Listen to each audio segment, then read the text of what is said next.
Hope has a name, and his name is Jesus. And I'm here to tell you a little bit about my journey. And it's been one of like hardship after hardship after hardship. My first child that I gave birth to, her name is Alexia. She's 22 years old now.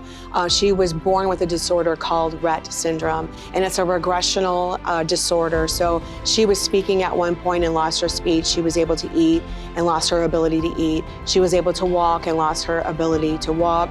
So in that situation, along with my daughter, I've already experienced a lot of hardship, and I've had to literally cling to the Lord and hope and trust in him for her safety and her health and her well-being. Drug addiction then entered into my home, and it was through the form of a Percocet pill that my husband became addicted to. And that addiction turned into a full-blown heroin addiction. And when I say that our world got turned upside down, I mean, we were already dealing with a child that was in a regression of her life.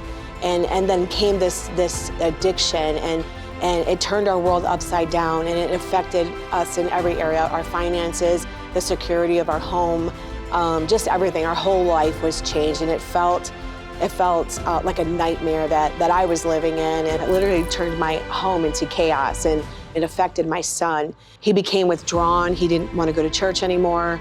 At one point, he said that he did not believe in God anymore. And now I have this troubled kid who doesn't want to serve you. I just couldn't understand it.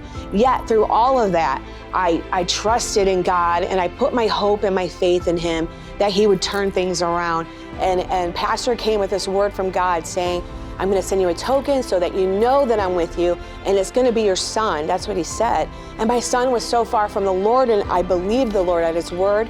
And a few weeks later, my son was asking me about youth and how was service this weekend. And then it was an open door for me to then minister to my son, and he was receiving what I was telling him, everything that we learned. You know, it was like, I want to go to youth now. And I was like, praise the Lord, he's going to go to youth now. So I want to encourage you today that no matter what you're facing, no matter what it looks like around you, that if you just put your hope, your faith, and you trust him with the outcome, no matter what it is, you're going to be all right. And I can testify to that. So be strong and be encouraged today.